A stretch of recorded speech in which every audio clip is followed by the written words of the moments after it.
making a DC game. Let's fucking go.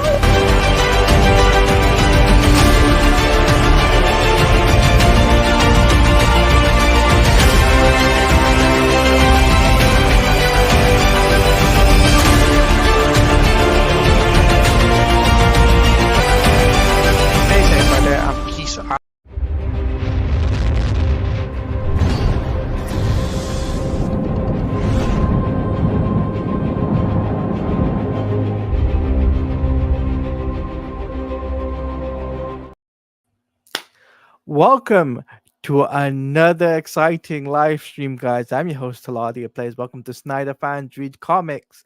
This week, it's a Justice League Civil War. But before we bring on our co-host, firstly, before we bring on the guests, let's bring on my co-host at this time, Jared from Comics League. So here he is, and his reaction to Wonderbat podcast. So we'll see what happens with that. May the force be with you, Wonderbat.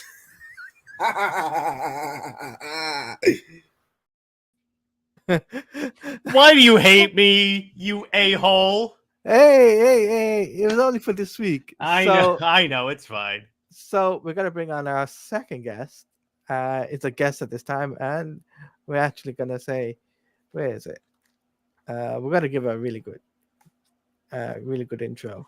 All right, we'll play the cheer one. All right.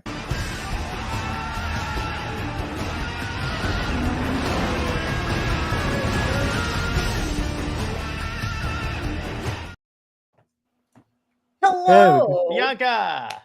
Hello. Yes. So we're here to talk about Snyder Fans Read Comics, and I believe it's issue 22 of Justice League. Yes, it is. My God, what an issue!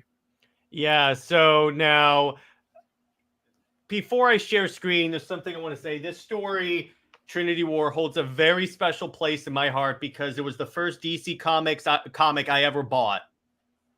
This Congrats. is the first trade I ever owned, and partly because it was around this time that the Superman Wonder Woman thing when I first heard about it. So I was like, okay, so let me check this out. This came up, and this was the only thing they had. The Charles Soule trades that didn't come out yet, so I didn't have the Charles Soule run, which would be like God tier. So I figured this his last is good name's enough. Stool. Stool, yeah. I think that's the way you pronounce his name. But so now Trinity War number, I believe it's the beginning. It's part one. It's the Justice League issue. So this is written by Jeff Johns with art by Ivan Reyes. Taladia, you've seen Ivan Reyes' art from like Aquaman, Throne of Atlantis. Yeah. Oh yeah, absolutely stunning. So what does the DC universe look like at this point? So at this point, the relationship between Superman and Wonder Woman is public. I have to say that because it's actually very integral to this plot. Because of because of the relationship, well, it's one of the motivations.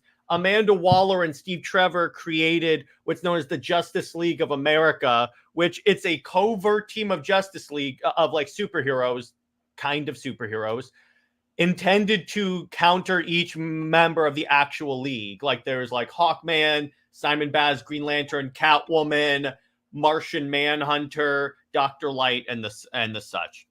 Yeah. So interesting team up. Yeah, it's a very interesting team up. And then also in this, it's called Trinity War. The first is that there's actually 3 leagues being shown here: Justice League of America, and Justice League Dark. And the Justice League Dark is, by the way, an invention of this era of DC. It's basically all the magic characters that were brought over, because previously all those magic characters were a part of, I think it was Vertigo Comics, but Flashpoint brought that and the Wildstorm characters all into one timeline. So, as we begin, hey, what's up, Cameron? So we start off. We have a woman visiting Madame Xanadu, who is let's say she's a psychic in the DC universe. And so there's Xanadu, and first up, I just love Ivan Reyes' art. He is fantastic. Absolutely fantastic. Question, wouldn't that make her a witch? Kind of. Kind Yeah, of. exactly. Yeah, exactly. So then we cut to she's seeing a vision of the future. Not everything is as it seems. Where you see Superman, Batman, what appears to be Superman, Batman, and Wonder Woman looking over a destroyed city, and Superman says, "There's nothing left to fight for." Wonder Woman says, "Yes, there is." And then Batman, "We have to escape. We have to save him." This scene is revisited later, so I'm teasing that because this is actually some really cool stuff. Then we see Shazam fighting Black Adam, and in the last issue of the Shazam series that we skipped, essentially Shazam essentially forced forced Black Adam to go Shazam and revert back, but because Black Adam was so ancient, he actually turned to dust and just blew away. No, not Blew my away favorite in character. Yeah, I love Black Adam. So Billy essentially gathers his remains and wants to spread his ashes in Kahndaq out of a sign of respect. So then we cut to Superman and Wonder Woman and Belle Rev. So remember, Talaria, the previous enemy, Despero. So they drop him off at Belle Rev. Now this is where this is one of the few characters that Jeff Johns cannot write, and that's Wonder Woman. I say that. I agree. Yeah, I say that because here's Wonder Woman and Batman and Superman are having this dialogue about supervillains and because Wonder Woman is he's just gonna break out again, and then essentially Wonder Woman says, and this will be infamous of Jeff Johns' Wonder Woman, "There's a reason I don't have a list of villains as long as Bruce, Barry's, or even yours. When I deal with them, I deal with them." Whoa, that was Jeff Johns. That was Jeff Johns. Holy That was Jeff Johns. And I'm like, Whoa. see, here's the problem. This is, by the way, it was only under Jeff Johns in this time period that new 52 Diana can come off as bloodthirsty. Because she's really not. See, here's the thing. At this point in the new 52, these versions of the characters have grown into the version of the characters we remember essentially from pre-Flashpoint. Essentially, they're more experienced. Superman is more hopeful, and Wonder Woman is not this. That's the problem here. This is why, as a massive Jeff Johns fan, as fans, Robert and I cannot stand this page because it has that stupid panel. I remember there's been a few Wonder Woman stuff that we covered on his channel, and a few of them were Jeff Johns related, and there's some where I'm just like, I don't comprehend what you're doing in this Wonder Woman story, and multiple times when he's wrote her, and I'm like, there's nothing in this story. I'm bored. You're not supposed to. He be writes bored. her too bloodthirsty. That's the problem. So then, I'm just going to move this out of the way. So then, Batman, I keep saying Batman. Superman says, I hope you don't. Wonder Man. No, I do not. So, stop it. So Superman says, I know you're not talking about killing them. And then, so Superman says, and this is a good argument, he says, there's no doubt innocent people have been put on death row. And then Wonder Woman says, not when you have a lasso of truth. And I'm like, okay, it comes off as I get what she's saying. It comes off as a little dismissive. And then Superman's like, maybe we should change the subject. And then they're visited by Pandora. Yes, that Pandora of Pandora's box.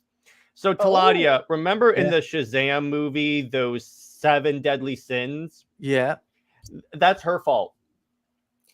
She was curious in the ancient times and opened the box. And she was tried by essentially the Council of Wizards. And then the question is actually Judas Iscariot, if I remember correctly, of the Bible times, because he turned Jesus over for 30 pieces of silver. They make it so he doesn't know his identity.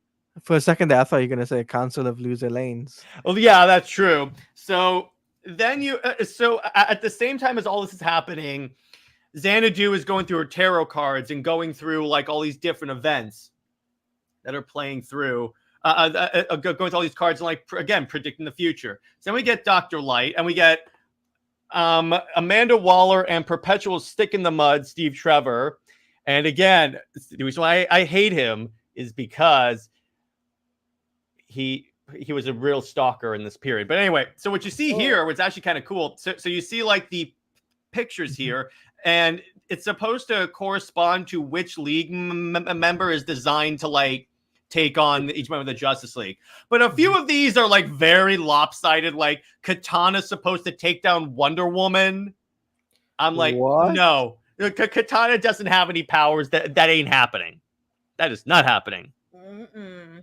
So then essentially they're recruiting Dr. Light, and the thing is because Dr. Light's technically a supervillain. So Steve Trevor's like, is he gonna be very loyal to the team? Yeah, he did. So for some reason he grew to write her more bloodthirsty Ira print. So anyway, we cut to the Justice League Watchtower's wreckage, where the league are going through. And remember, so the Watchtower was like brought down by Despero in the last arc. So you can imagine my confusion when I pick up this trade for the first time, never reading any comic books and going, what the hell just happened? So anyway, so essentially Pandora is trying to find someone to open the Pandora's box again, because her logic is, if she can open the box, then maybe she can like suck the sins back in and like undo the damage. So she gives it to Superman, and it kind of almost corrupts him.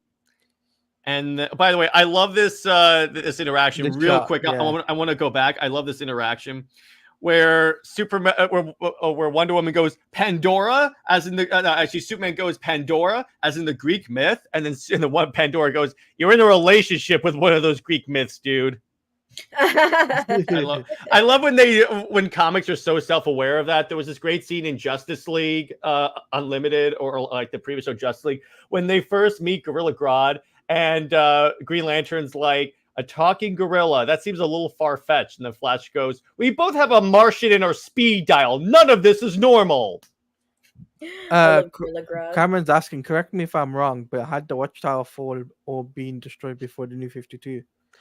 The Watchtower was essentially reestablished in the New 52, but yes, it has been destroyed before, because remember, in Infinite Crisis, it was like blown up, but at that point, the Watchtower wasn't a satellite, it was a base on the moon.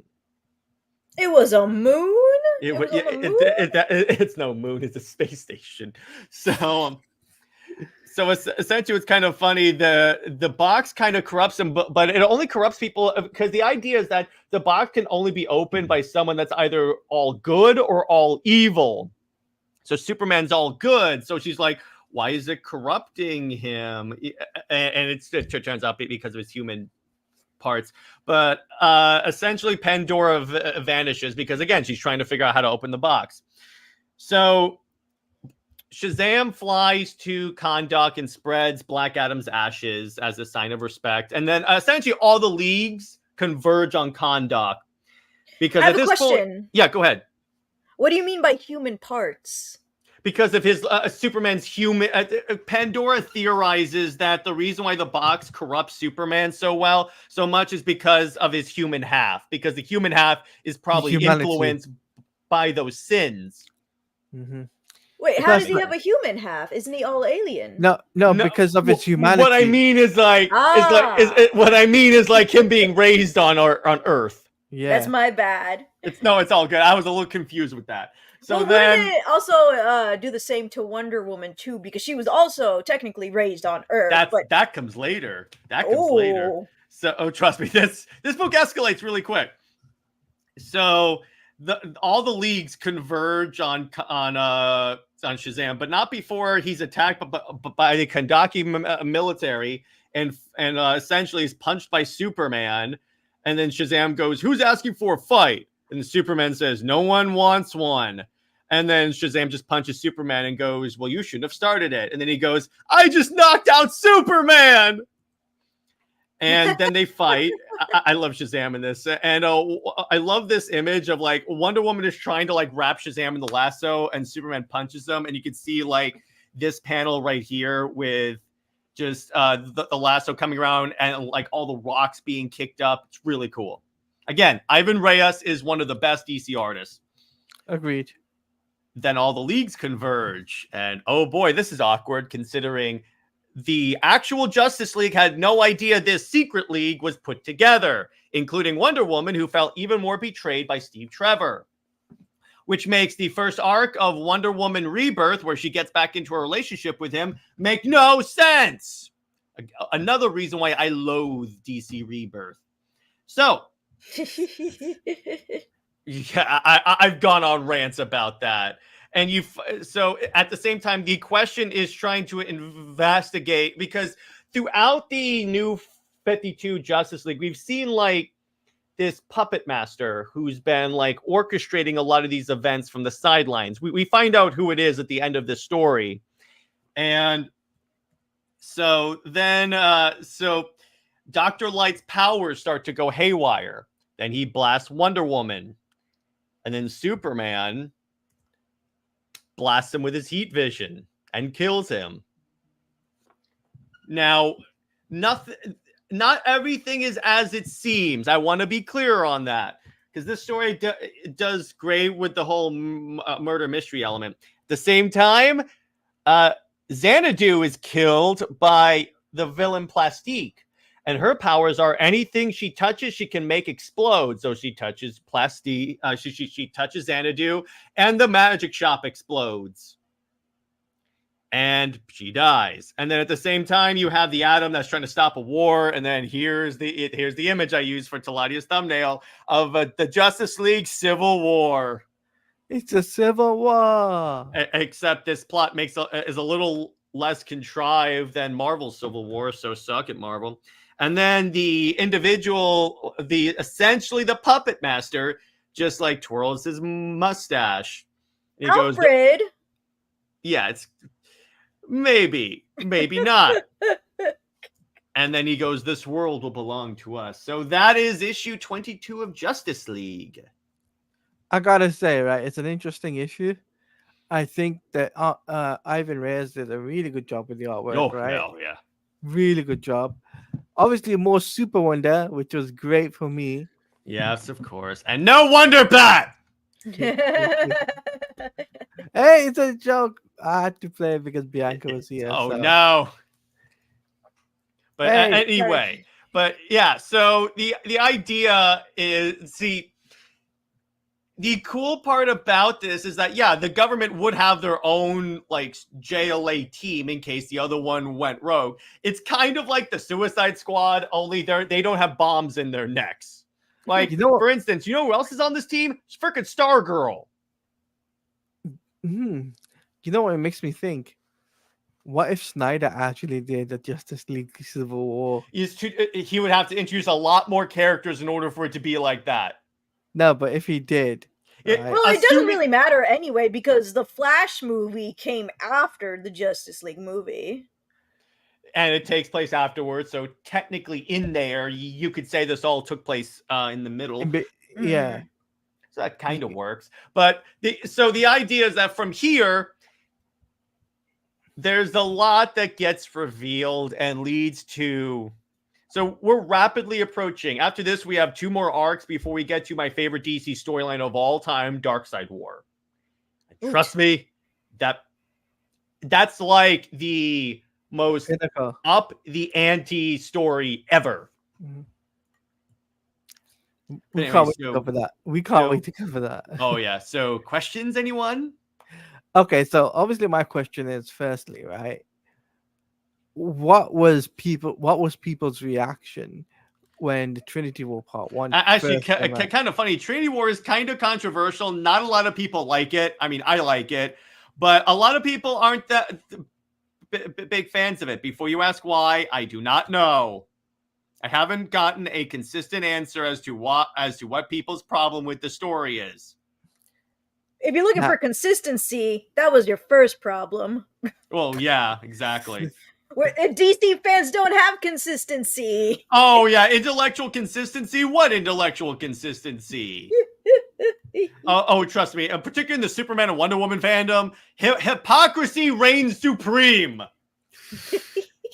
As will be revealed on Saturday. But it's because you'll have fans you'll have people that are like, I hate Tom King's Wonder Woman. Oh, he seemed to set up Diana with Cheetah. It's the greatest run ever. And I'm like, he's not going to do that.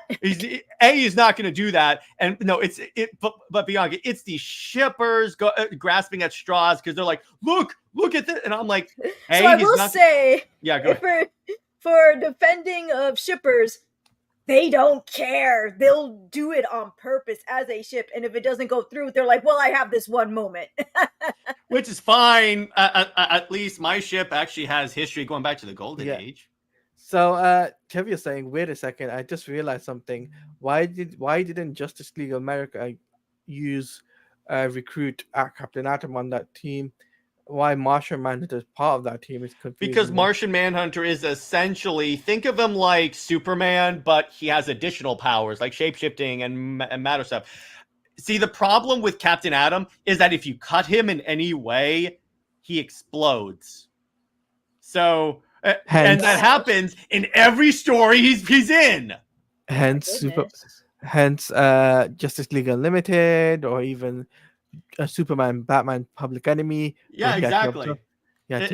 Injustice. It happens all the time. So really, he's less of a vulnerability. Martian Manhunter is than the other guy. But by the way, Taladia, the JLA actually also showed up in Superman, Wonder Woman when Zod showed up. Yeah. So it's like this is kind of reminiscent of that. So I'll say this, right. The thing is with this issue, I really enjoyed reading through it. I read through it. I really enjoyed it. I really enjoyed the artwork. I really think that we're gonna be getting something cool from this, right? Mm-hmm. You haven't seen anything yet. Now you're teasing me, aren't you? Oh, there hasn't been. You haven't seen anything yet. Hey, but I'll say this, right? If I had to give this issue a really good review, I would have to say give it an 8.6 or a 9.6 out of 10, right?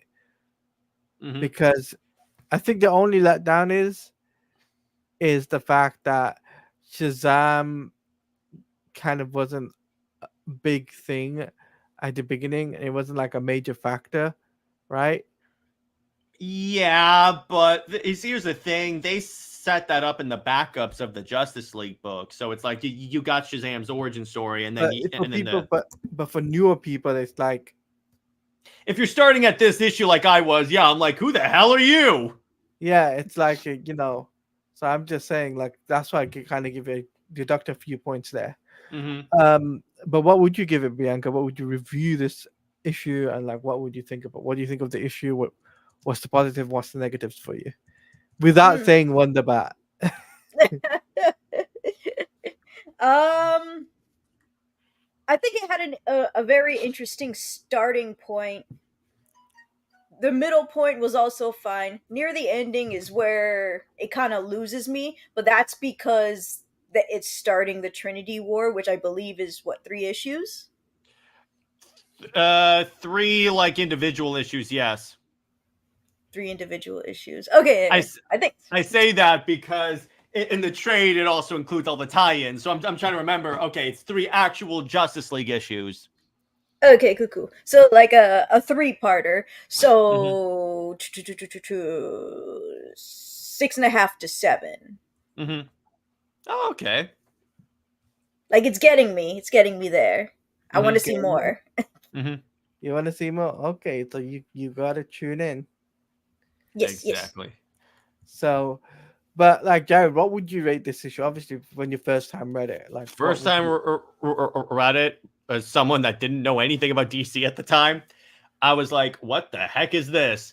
But now that I know more of the lore, and obviously now that I've read the entire Jeff Johns Justice League run, I will say I give it a solid, like, I'd say about 9 out of 10, because when you read the other Justice League issues like previous to this, you see that Jeff has been setting up these events since issue 1. and particularly Darkseid War, and I'll point that out when we get there. But the way it all like comes together as you go on, and you're like, oh, that's what that set up. Oh, that's what that set up. That's really well done. Yeah. Wait, doesn't Captain Marvel does have his own book, A New 52, written by Jeff Johns? He does, He because does. in the backups of the Justice League book, that was essentially his like origin story. And then what happened was that they collected that in a trade. I don't think he had an ongoing after the like single issue, I think. I'm not sure. Oh, it was only the trade? Yeah, they only had 8 trades. Haha! Yeah, they only had the trade, and then I think they reprinted it for the Shazam movie, because that movie was pretty much the origin. Because says, yeah, it was divided among those 3 series. But what we'll do is we're only going to go through Justice League, and then I'll explain what happens in the tie-ins as we go and fill in the blanks. Because there's like, we'll be here for months, Taladia, with all the information. Yeah, I don't want to be here for months because we want to cover. Because here's the thing, guys, we'll be covering just the DC Absolute Universe in October. So I already got my books pre-ordered. So Nice. yeah, I got mine pre-ordered as well. So we'll be doing All In, and then we'll be doing Superman and Batman, Wonder Woman. Oh shoot! You just reminded me I have to fix my canceled order because I didn't have enough money. Okay. Yeah, obviously, luckily for me, I'm picking up trades. And funnily enough, Brucifer sent me a nice little gift because I won his giveaway. So he actually sent me a Batman. Nice. That's I said it first. That's a variant cover. And is it a Virgin too? No, it's a variant cover. No, a Virgin cover, Talani, is one that has no title or like words or anything like that. Yeah. Okay. Naked, essentially. Yeah, it's essentially. Yeah, I don't know why they call it a Virgin cover, because you can't take that. And as you can see, this is when Batman strips down. Heck yeah. Yeah, exactly. This is pre-Batman Damned. Basically, this was the Batman book that basically when Batman was dealing with Zero and R in the mine. Mm-hmm. That's the issue. Oh, okay. I see. That's a good one. I like that one. Tavia has a question. Go on. How do you guys feel about Pandora as a character as a whole? Because I wasn't a fan of Pandora. I like her. I didn't really read a lot of her stuff because she even got her own solo series that I didn't read because there was like too much new. Here's the thing about the New 52. When it launched, they blasted you with a shotgun full of books. So I was like, I have to choose. So the thing is like when you look at the Pandora series was for the most part fun because it's basically her trying to make up for like unleashing the sins upon the earth. Mm-hmm. But good stuff. Yeah, it's pretty cool stuff. And she's like immortal, so she's trained with like all these different warriors. It's not for me, but I kind of enjoyed it. As for the role she plays in this storyline, she does play she has a couple of cool moments that I'm looking forward to pointing out. Okay. What like for me, like how do you feel about Pandora? Like Bianca? I don't have a good feel for her yet. I don't like there's not much shown in her introduction in here. Most likely because like Jared said, like she has like a whole book on herself. She has a tie-in in this that starts off the straight. Yeah. So but her premise is pretty cool. Yeah, it's the Pandora's box. Yeah. Okay, that's pretty cool. But I think for me, I think I'm really looking forward to the next 2 issues. I think what's going to be really interesting for me as a New 52 fan is will it be consistent artwork? In terms of the Justice League books, yes. Of the books that we are going to read, it is because it's still Jeff Johns and Ivan Reyes. And Reyes goes until actually the next arc, which is Forever Evil, one of the best arcs, where it's David Finch. And then after that, it's Jason Fabok. So this is the last arc, I believe, where we have Ivan Reyes' art. Okay. This is pretty cool. So if you guys got any questions, put them in the chat about the issue, and if you got any other comments you'd like to ask Jared or Bianca about New 52 Justice League, feel free to ask them in the chat. Tevia saying, question, speaking of Pandora, I'm just wondering if you've seen her character in every New 52 title she appeared in, because apparently she was in every book. She was the only book that she was in that I read was Justice League, because she was in there from practically the very beginning. But in terms of like other books, I didn't notice her in Superman or Wonder Woman or Green Lantern or Batman for that matter. I will say she has she has one of the funniest parts of Rebirth, and when we get to the end of this series, I'll tell you what happens.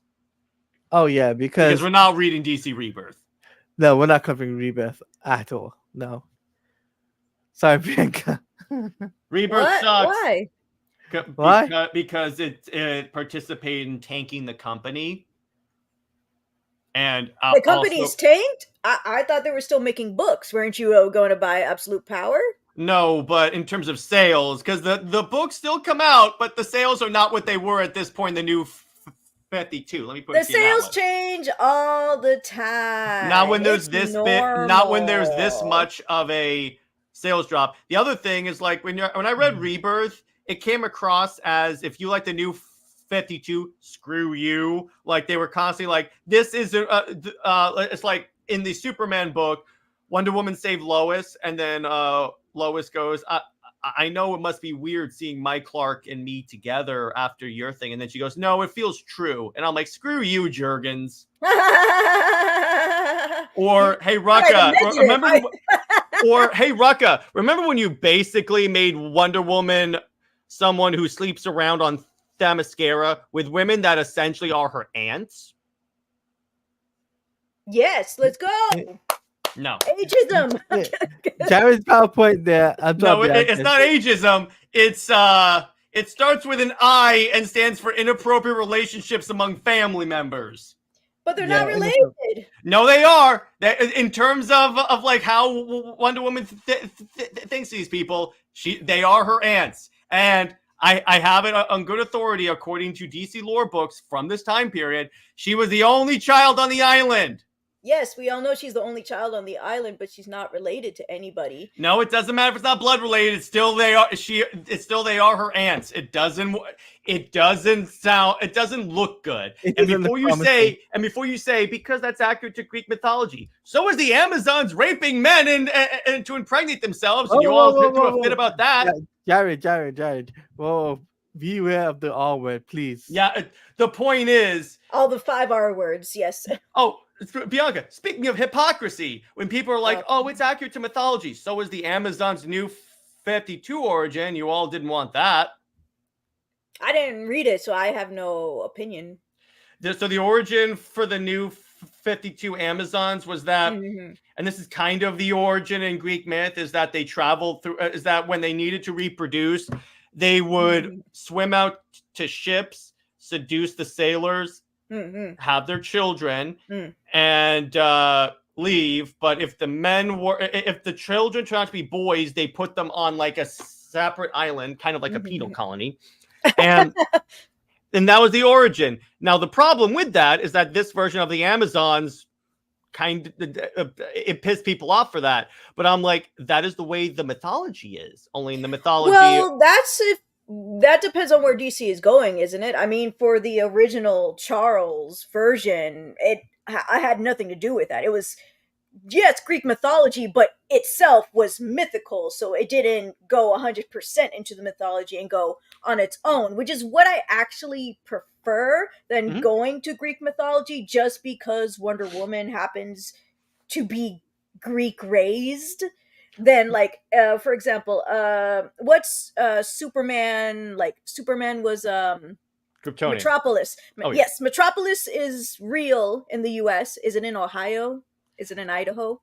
They change where that is all the time. They do? That's hilarious. My point is, Bianca, the reason why I brought that up is because the same Wonder Woman fans that'll say, "Oh yeah, she sleeps with all the Amazons because it's accurate to Greek myth," are the same people that were pissed when they went and they went accurate to Greek myth in the new 52. So I'm like, you can only pick one.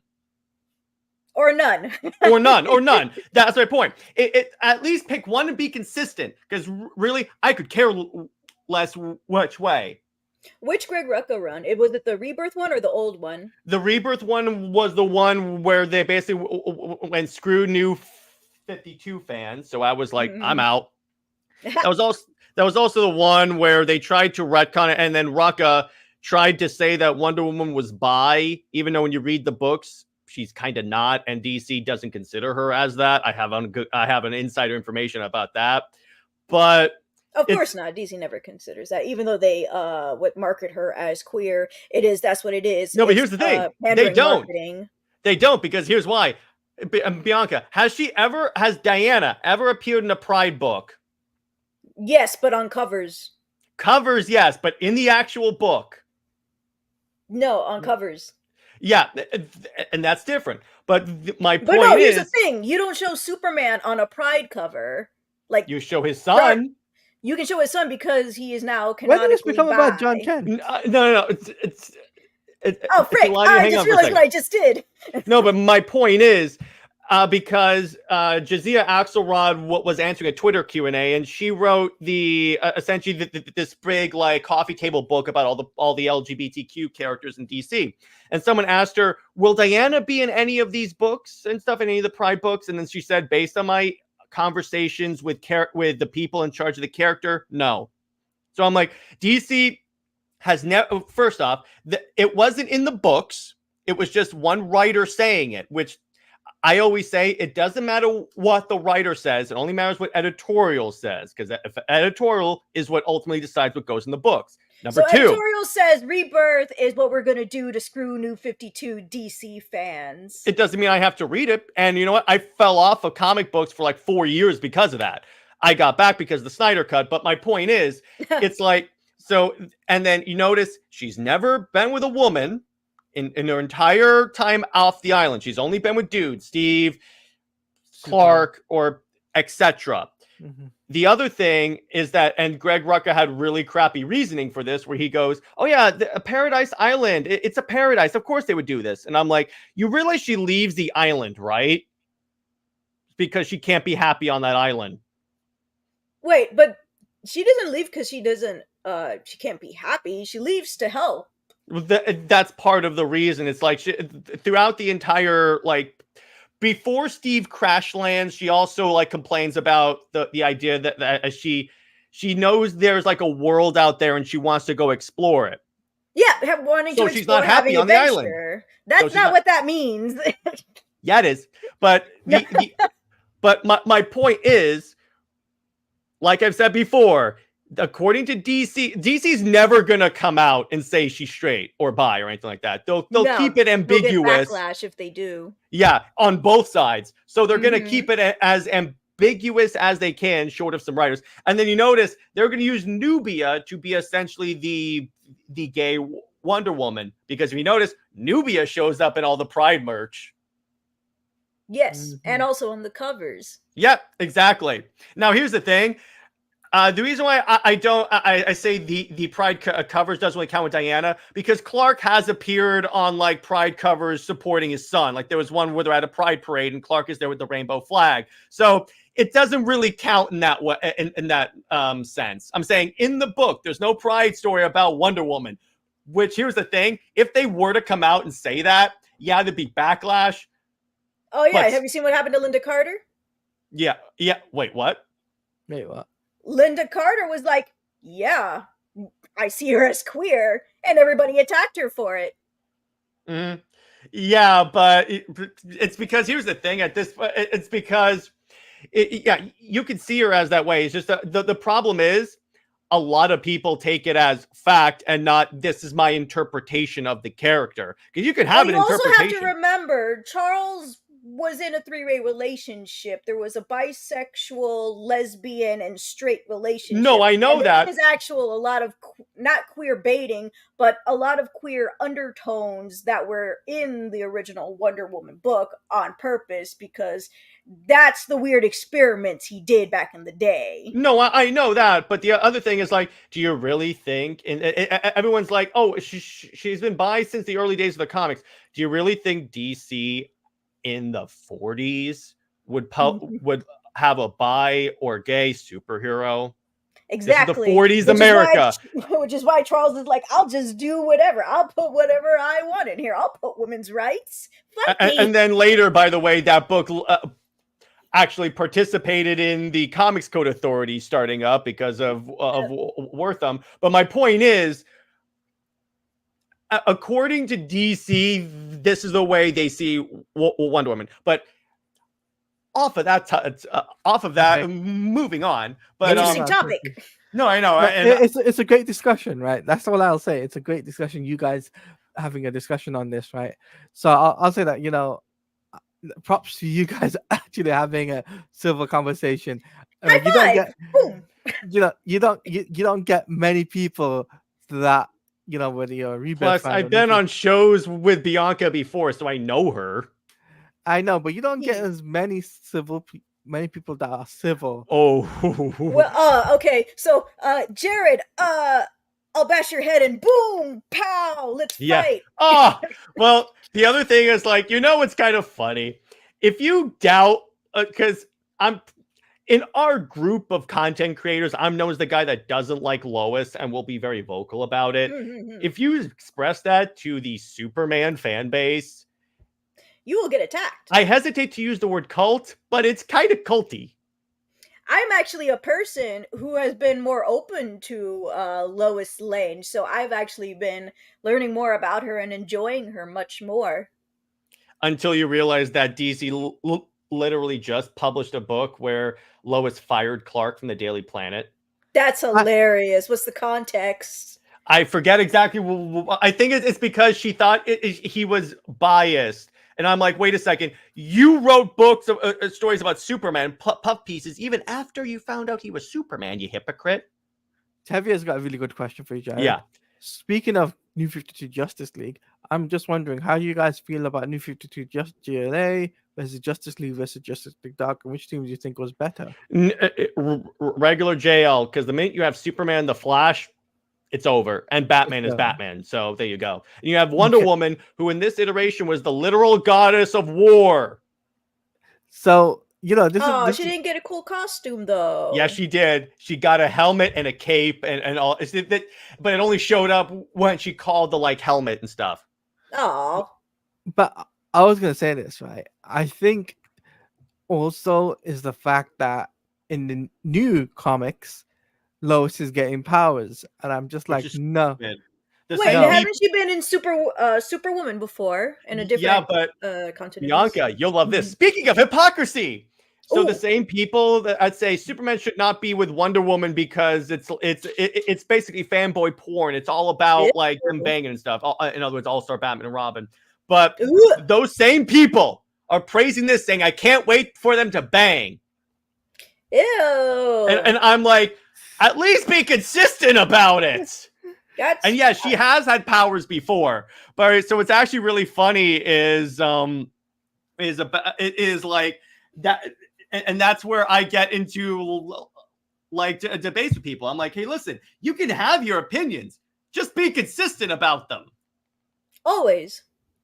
That's it. And yeah, she was in Rebirth, which again was stupid, but I hated it.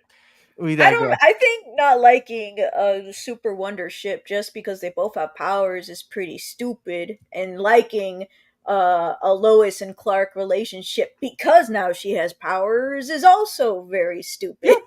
I can take that. Yeah, there you go. The other thing is, speaking of Goddess of War, I remember this is when I really started to dislike the writer Peter J. Tomasi, because he took over the Superman and Wonder Woman book after Charles Soule and Soleil, however you pronounce his name. I say Sewell.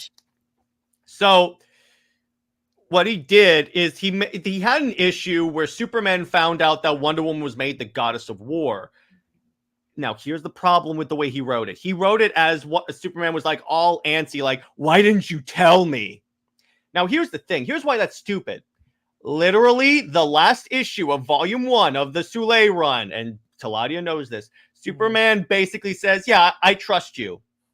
So I'm like, you didn't read the book that you are taking over for, and this comes to me where I'm like, I think he intentionally tanked the book because he prefers Clark with Lois. And you know what? At that point, I'm like, you are extremely unprofessional, sir. To be honest, a lot of writers who like just come in taking over for people, they admit they don't read anything and they just get told to do whatever. I agree, for at least context purposes, so there's not constant inconsistencies. Which this was a pretty big inconsistency. Yeah, exactly. And yes, Cameron, the whole no stakes thing is a constant argument that is so dumb because I'm like, you literally saw stakes in the new 52. Yeah. I'm gonna let you in a little secret. A lot of these people on Twitter that talk about comics haven't read comics. A lot of them is true. And Pika, because I know Pika says he has to go off. Mm-hmm. Pika, take it easy, my dude. Take it easy. Thanks for popping in. Night. But yeah, I was gonna say something and I don't remember. Oh, it's okay. I remember. Like, I will say this: no matter what relationship you have, powers, no powers, both, neither, one has one and the other one does not, there are always going to be stakes. It is whether you write them or care to put it in or not. Mm-hmm. And Cameron says that people on Twitter are MCU fans. Yeah, probably. But yeah, and that's the good point. And you can write stakes in there. Like, here's the stakes that you can put in there. In the Superman Wonder Woman book, they have it where they're constantly trying to like keep their privacy and like keep this relationship for themselves because they give so much of themselves to the world. The world finds out, and they have to. And it's like at the same time, Wonder Woman is like, Clark is used to having this secret identity, and we Amazons are used to like embracing all that we are. And it got to the point where she visits her mother, who was turned to a statue at this point. But the point is, she visits her mother and says, he's asking me to go places where I don't know if I can go. And then later it turns to out Wakanda?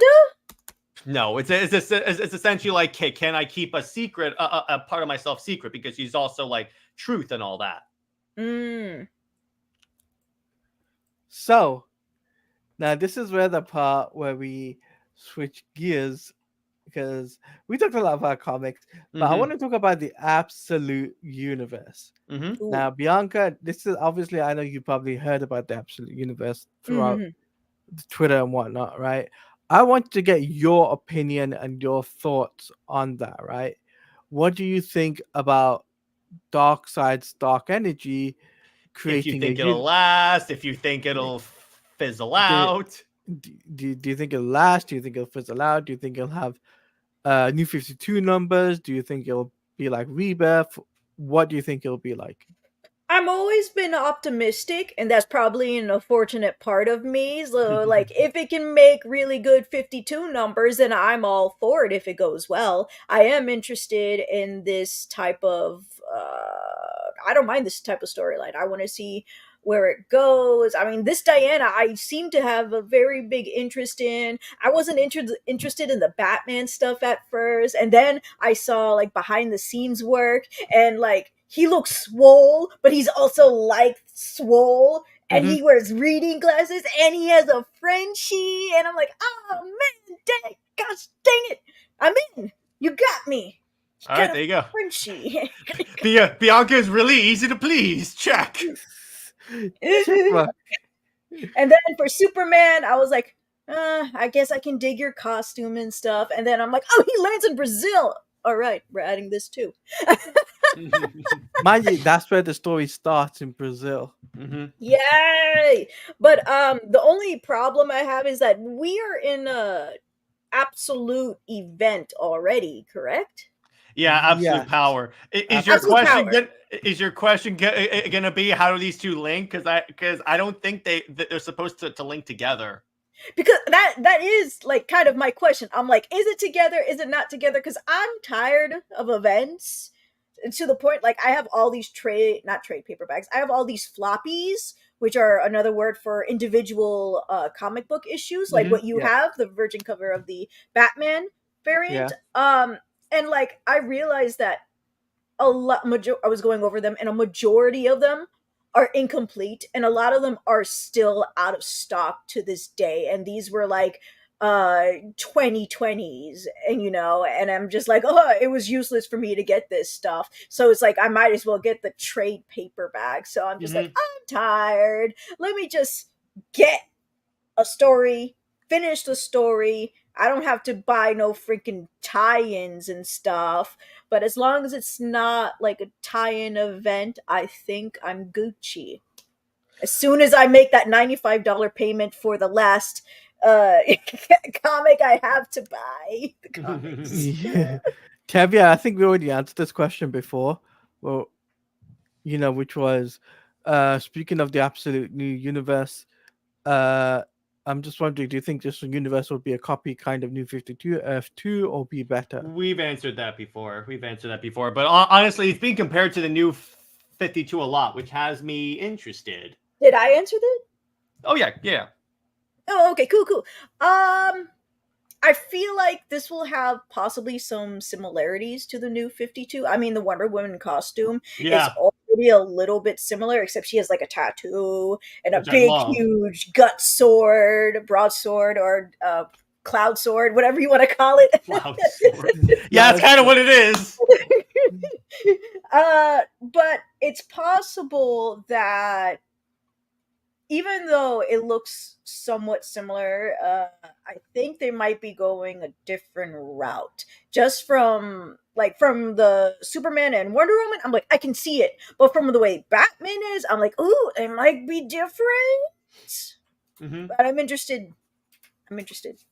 Well, the idea that they have like Superman, a Superman that crashes as an adult, Batman that's like starts off as like not rich and doesn't have Alpha or anything like that. Wonder Woman's a witch. So it's like the last Amazon. This shows me they're doing something, because that was my concern too, Bianca. Because I was like, are they going to make it different enough that it's actually an Elseworlds, or is it just going to be a clone of the original universe? It's not based upon what I see so far. Will it remain that way? That's what time will tell. Wait, didn't we just reveal Alfred concept art? Yes, but he doesn't. Alfred's not his butler. Oh, Alfred's a secret agent. He's a secret agent. We're keeping that story. Tevia saying, "Oh wait, I screwed up. I meant to say like the old Ultimate Marvel Universe back in the day, not Earth 2." It's kind of that. Is it like that? A little bit, in terms of like it's sort of different. But here's the thing with the Ultimate Universe, at least for the most part, they went relatively close to the way these characters were, except for Scarlet Witch and Quicksilver for obvious reasons. Read Ultimate 3. But I'm scared. That's the one where, let me put it this way, they show that Scarlet Witch and Quicksilver, who are still siblings, got really close. Let me put it to you that way. No, it's not that. No. Yeah, that's where that came from. Thanks, Chef Loeb. So it's more like the newer Ultimate Universe, I think, in terms of like a lot of the stuff is like drastically different, like Peter Parker being like an adult with kids. So this, like, I feel like with this absolute universe, what I'm looking forward to is the whole Wonder Woman being the first superhero, not Superman or Batman. That is interesting. Finally, the GOAT is coming. The GOAT is coming. The man who finances all of DC. Yeah. And the fact that I also think that this universe, if it succeeds, Tevia, I know Tevia asking if it succeeds, will it replace the universe? Maybe it would replace the mainline universe. It all depends. Now, obviously, they haven't mentioned anything about Superman's hair. Will they change it up over time? Who knows? No, keep it. Oh, no, don't change it, please. He gave No. me a different Batman. I kind of like the hair. I got to be honest with this. I like how his gauntlets are glowing. I'm like, okay, that's cool. And then when Yeah. you see it swaying in the wind, and then his eyes glow while his hair is flopping back and forth, it looks cool. It looks cool. But here's the funny thing. His cape is not a cape of what we think it is. Yeah, Bianca, have you heard what his cape is actually made of? Ashes from Krypton, right? Yes. Yeah. And I'm like, I was okay, that's let's really cool. go! It's like he fights with Krypton with him, and I'm like, yes. That's awesome. I was so hyped. Yes. So it's gonna be great. I do think though, like, because myself and Jared are gonna be covering this regardless. Like, what we're doing is we're doing Snyder Fans Read Comics right now. We're just covering New 52 Justice League. Then after we're done, leading up to October, we're going to be covering Batman #1, then Superman #1, Absolute Universe. So was it? No, Absolute Universe. Superman what's it called? Superman Absolute, right? Absolute Superman. Yeah, Absolute Superman. We'll be doing that. Absolute Superman, Absolute Batman, Absolute Wonder Woman. That's the ones we're going to be covering. We won't. I don't think we'll cover Flash because that'd be too much for us. But I think because we're going to cover the main Trinity, is the best thing for us. And Oh shoot! Were they just Wonder Woman, Batman, and Superman? Like it's all of them? It's okay. So far as we know, there's Batman, Superman, Wonder Woman, Flash, and Green Lantern. so far, As far as I know. I'm wondering what the Flash and Green Lantern are gonna be like. No Aquaman yet? And then, of course. unfortunately, there's no Ocean Man. Unfortunately, I loved Rams v Black Label Aquaman. I haven't read that book. I want to so badly. I will say that as much as I love it, there are cons. It's supposed to be a scary story opera kind of a thing. Not opera as in like singing, but opera as in like the way he does his storytelling, which is, very Ram V. You won't. Detective Comics is rapidly becoming like one of my least favorite Detective Comics run. So it's better than that. You don't see Aquaman as much in this Aquaman book. It's because it's focused on these characters who are on the ship who think Aquaman is a myth. And there's, of course, some sort of virus thing on the ship. So there's some shenanigans along with that. And then there's only 3 issues. So I believe more into 2 and 3 is where you see Aquaman the most, because there's people in trouble. So you got to do something to help them out. And then it was a big thing. And I was like, oh, nice, very nice, very nice. I enjoyed it very much. I love the colors too. That works. Yeah, the art looked really solid on that series. It's just for some reason I can't find it. I will find it. I will find it, to quote General Zod. I will find him. Do you want to find the artist or just the art in the book? The book itself. Oh. Shouldn't Amazon have preview pictures? They should. Oh, no. That reminds me, which is completely unrelated. Oh, boy. Superman, his cape is the ash of Krypton, but kryptonite is born from his planet, is it not? Maybe it's not in the in the absolute universe, because that what kryptonite is the when Krypton exploded because of the planet's core, it irradiated it. So I was wondering, either kryptonite doesn't exist, they have to make some sort of new formula to detain him, hurt him somehow. I think they even said in the marketing there's no kryptonite. Okay, so I also had another theory, which was the cape is technically his kryptonite, lowers his power, like how it does on the planet, but when he takes it off, he's at full power. Hey, that's actually a really good idea. Wow. That's Give fantastic. me the money! Give me the money, DC! Oh, trust me, if DC hired me, I could make them We would so fail. much money. No, I could make them so much money. I think any fan would probably make money at this point. Yeah, well, they actually have to hire people that are actual fans. And stop I think giving Joshua Tom King work. Williamson is a great fan. He is, but then you got people like Tom King. Yes, Tom King. Thank Tom you. King. I did hear his Wonder Woman run's pretty good. It's controversial, I'll say the most. There's good and bad, as there is in like all comics.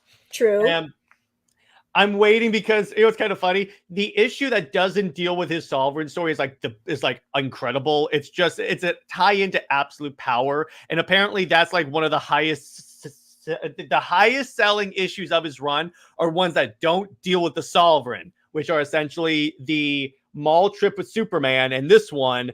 And I'm wondering, it's kind of funny how he's ending the sovereign story at issue 20. I think it'll be sooner than that because the storyline is not hitting with people no matter what they say. And he's like, it sold well.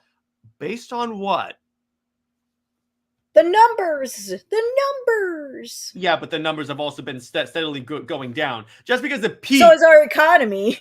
Well, yeah, that's true, but still, that's no reason for DC to make their entire company go down. Nah, they'll be fine. Mm-hmm. They'll be fine. They'll be dying, but they'll be fine. Exactly. They've died so many times before and went back up. They'll do the same. They've died almost as much as Superman has. Wait, so Talani, what do you want to do now, dude? Oh. So Tavia saying, speaking of his Wonder Woman run, I'm just wondering. Oh, sorry. Whoa. I clicked the wrong thing. Sorry. Yeah, no worries. Says, I'm just wondering if you heard the news about Trinity getting an ongoing series, because personally for me, I'm very nervous about this. That won't last. Because that character is not received well with the fandom. I've heard that from everybody. No matter what your stance is, everybody does not like it. Which is kind of funny. I'm like, then why give her a series? That's like the stupidest. If you see a character that DC that has as of yet not taken off with the fans, except for when she's in the backup stories where it's just her, John, and Damian, that's not gonna work. I don't anticipate that series selling well enough. I was looking at a comment saying like, "Hey, how do you disrespect Wonder Woman's lineage? Oh, you can't have her get her own book as soon as you introduce her. You put her with the two most popular people right now, Super Sons, which is John Kent and Damian Wayne. They're not most popular, but I see what you're saying. The Super Sons run in general, I mean, because that one was well received. Yeah, but it sold like crap. I hate you. I hate you so much, man. Let me get my tissues. Listen, Bianca, here's what you have to understand about me. The way I see like all this stuff is DC's a business. Yeah, they have. There are plenty of great series that I have read that didn't sell well. Stuff that I've enjoyed, and that's fine. You're allowed to like it. Totally fine. It's just the problem is when people treat it like this was it's maybe massively popular, but the problem is if it's truly massively popular, it should sell more than like 30,000 books, which is not good compared to. Let me put it this way. Here's another occasion when they relaunched the Superman Lois and Clark book from Rebirth, which Superman, Lois, and it was the one that's like him in the black suit. It's them like hiding out in Smallville because the new 52 Earth already has a Superman. That's one where they have the post-crisis Superman is in the new 52 world, and he is a coward because he lets tornadoes kill people so he can hide in the shelter with Lois. The frick? Yeah, I know. And the problem with that is, where was I going with? Oh yeah, because in terms of sale, so this book was supposed to be like, oh my gosh, they're giving back what we want. It's Superman, Lois, and Clark, compared to Superman and Wonder Woman, which like the highest ever sold is 100,000 copies. This sold 30,000 copies and then slowly decreased to the point where it was canceled. I like your decrease sign. Yes, there you go. I don't know which ways to go. I don't know. But my point is, it went down massively. Same thing with Super Sons. Super Sons started off with like 99,000. That's good. Then 99,000. Oh, for sure. Yeah. I remember talking to other people about it. Which, let me put it to you this way: having the fans love a series and the critical reception, that is important. I'm not trying to discount But when that. it's not enough and then it doesn't return in money or sales, then that's when it's kaput, which is That's why the problem. with Peter Tomasi, when he was doing the older, like the teenage or adult version of No. That One was He Who Must Not Be Named. Wait. I apologize.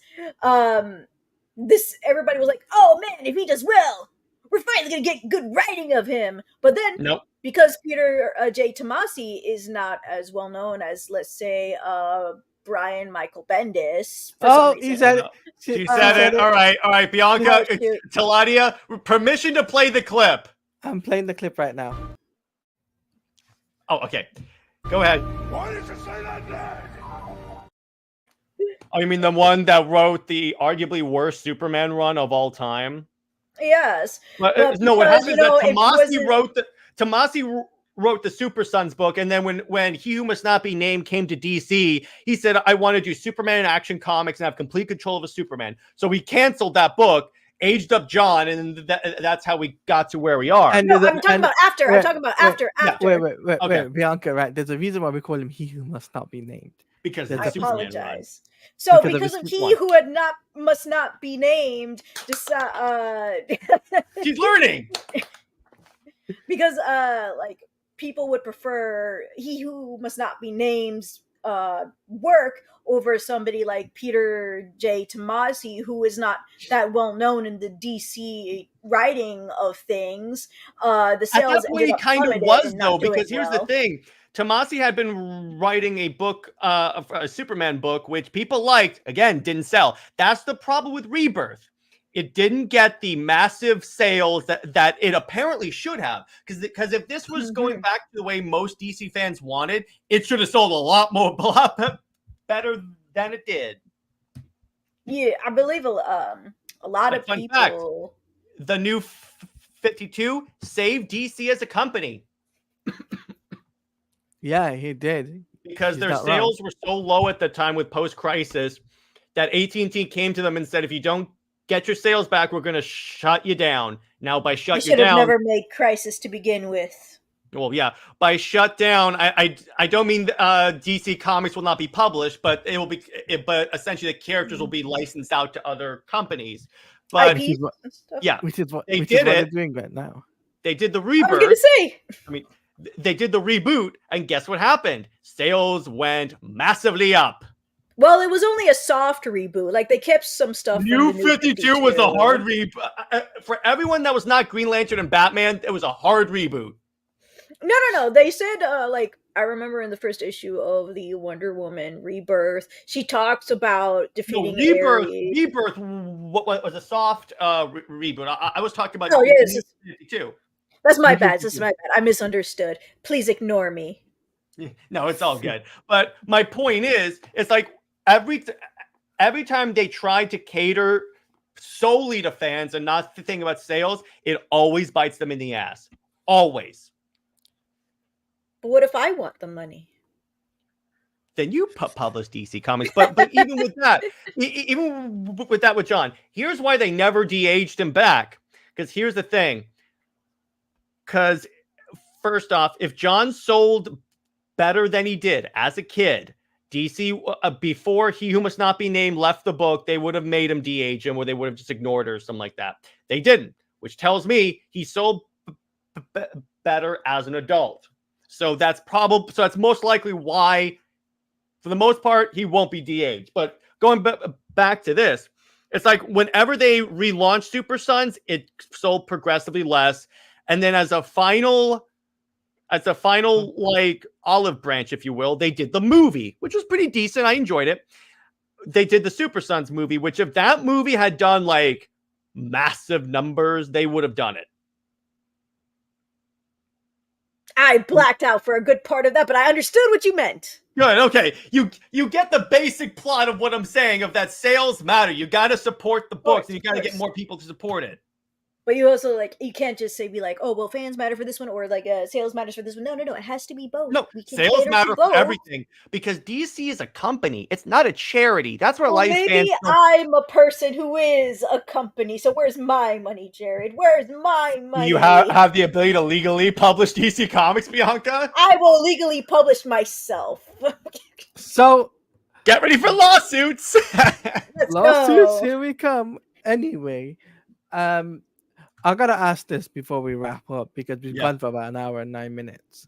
What do you guys think about WB? I have to ask Bianca this, right? Mhm. Jerry, I've already know your answer. Bianca, what do you think about Warner Brothers Discovery licensing out their IPs for video games? I know you're a video game nerd, so like myself, so I've got to ask you this. Stupid. Why is it stupid? Probably.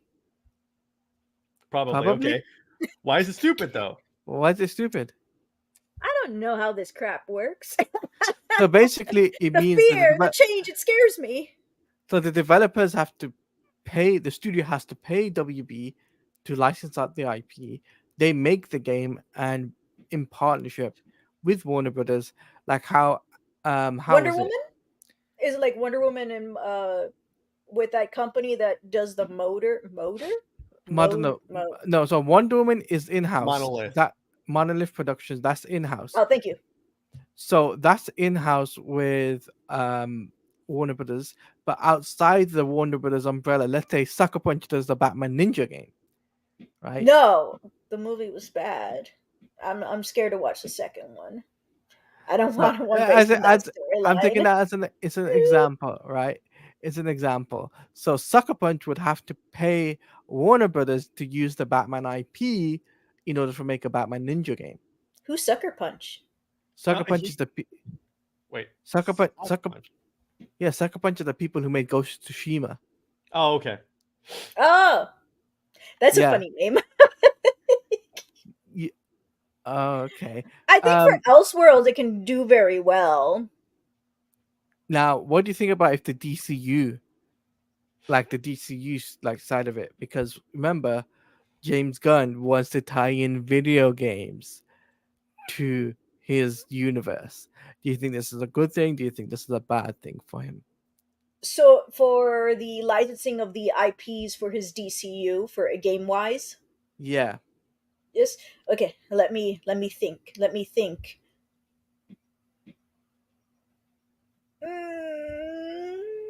Bear in mind, by the way, I'm thinking about the Bianca, future.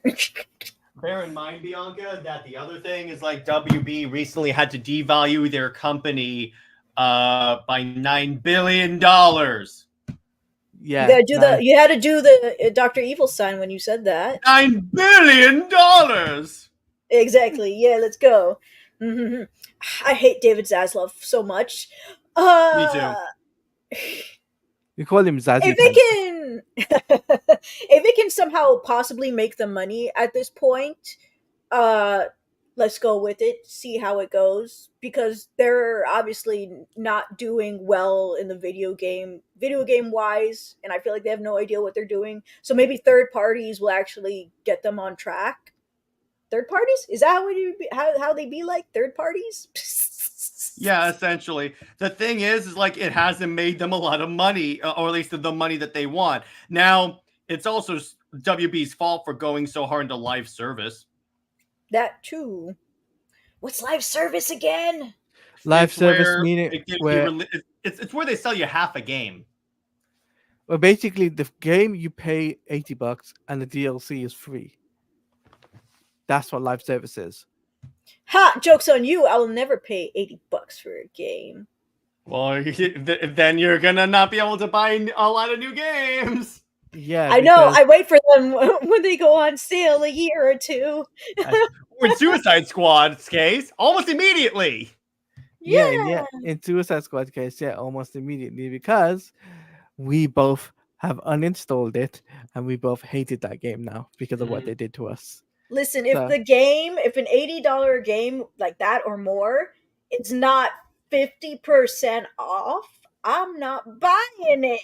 20% off, screw you. 50% off, please. I did the same thing with Avengers, right? Avengers, I bought the half price, and lucky I bought that half price. Nice. So, but I think that's a good way to wrap things up, right? And I think this has been a fun stream, very entertaining stream, very good discussion about having comics discussion between Bianca and Jared. So we want to say thank you to Bianca. She will be back next week because I do want to get on for the next 2 episodes for Trinity War, because I don't want to just do this one time. I want to make sure that to have Bianca to at least get that full arc with us. So Yeah. so that way she can obviously interact with you guys. But Bianca, please let the chat know what you got coming up on your channel. Let them know where to find you, and also where exactly what you do on your YouTube and whatnot. So let the world know. Cool, because I'm not a mod. I can't really No, put it in the private chat. Yeah, Put it in there the you private go. chat. All right, so my channel name is Myself in Comics, as it says on my headline. I am a reviewer of comics. I also do indie interviews. I interview people for their indie work. I just got an opportunity to talk with an editor of Scott Snyder's new book that is in the crowdfunding stage at the moment. I am also a voice actress, and funny enough, a video of Batman Nocturne by Ram V video came out today where I voice a villain. It is my first role that I got, and I even tagged Ram V in it, and he liked it. He liked it, he retweeted it, he quote tweeted it, and he was like, yo, this is awesome. And I'm like, oh my gosh, it actually worked. I tagged and it worked. I was pretty excited. I do all of that. And if I can ever have enough time, I will be wanting to do more indie work, which is not just comic books. I'm wanting to do games and content creators as well into the future. Ooh, that's interesting. So, guys, there is a link to Bianca's YouTube page. Please go subscribe to her. Please help her out and try and get up to 500 subscribers. I'd be super appreciative if you could be able to help her out there, so that she at least is halfway there to the full monetization stage. At least then she can have fan funding set up and ready to go when she is ready for that. So, woot woot. Yes, woot woot. So, Jared, my man, let them know when you're coming up on your channel and also where they can find you and whatnot. Well, in terms of where you can find me, I will be. Oh, let me see. What day is today? Wednesday. Okay, good. Wednesday. Today I just uploaded my issue outlining the 5 things I like about Tom King's Wonder Woman. Kind of going for a little more positivity this week. On Under 2 Capes, I'm still I still have to think through a topic I want to do tomorrow. But as for Friday at 11 p.m., I will be having Sam Liu back on the show. In case you guys don't know, Sam Liu was the producer and director behind a lot of DC animated stuff, and he's been on the channel many times. We're going to do a Q&A about his whole career. And in terms of Super Wonder, Britt, Jid, and Jay Heat and I are going to be talking about essentially DC fandom in terms of Superman and Wonder Woman and the problems with both groups. So that, and obviously on Thursday, which is tomorrow, at about, I think we said 3:30 or 4, somewhere in there, I'm going to be playing, continuing my playthrough of Assassin's Creed Odyssey, role-playing as Wonder Woman. You're going to roleplay as Wonder Woman? Well, because I have the Wonder Woman armor. Yay! So I'm like, until that Wonder Woman game comes out, this is the best I got. Yeah. I am jealous of your bookshelf so badly. Oh, thank you. Here, I'll give you a better view. Hang on. Yeah, let's get a better view of. That's why they call him the Lord of Comics, And then because I also have that. and he has the hot toys. Someday when I get space, someday. Oh, trust me, I deal with the same old concerns whenever I buy books. I'm like, I'm running out of space. Digital. Now I'm like, no, I'm protesting. I will make space. I will make it legal. So as for me, guys, you guys can follow me on Twitter at @TaladiaPlays_. That link will be in the description, as well as my Twitch page and my Kick page. If you guys want to check me out on, uh, that is, if you want to check me out on Twitter, that's where I post all my updates in terms of videos, gaming, all of that stuff. Make sure you follow me there. Now, what I got coming up on the channel, which is at Taladia Plays, I will be doing the WBD licensing video that will be published sometime this week. I've got to get everything edited. I'm working on the editing, trying to piece the thing together. It's just taken a long time for me to get everything edited because Sony Vegas decides to crash on me. So Oh, so it's like, oh god, so I have to redo it and restart from the beginning again and basically start all over again. So I that's what's making. apologize. So Sony Vegas, screw you. Uh-huh. Also coming up is this Sunday we will be doing Batman Cape Crusader episode 3 live reactions. And yes, Bianca it's the Catwoman episode, and myself and Jared Yeah. currently are enjoying it compared to other people. Oh. So we're doing I actually went up to episode 5 last week, and I was like, it's been a while, and I'm like, oh dang, this is pretty good. yeah, so like myself and Jared are doing week by week because because by the time we get up to Superman and Lois, episode 10 will be done by then. So because Nice. that's the plan. So that is leading up to October, guys. You have lots of content there. Also, guys, I'm going to mention this as well. I want to say thank you to Pika for coming on for the member stream. That it was great.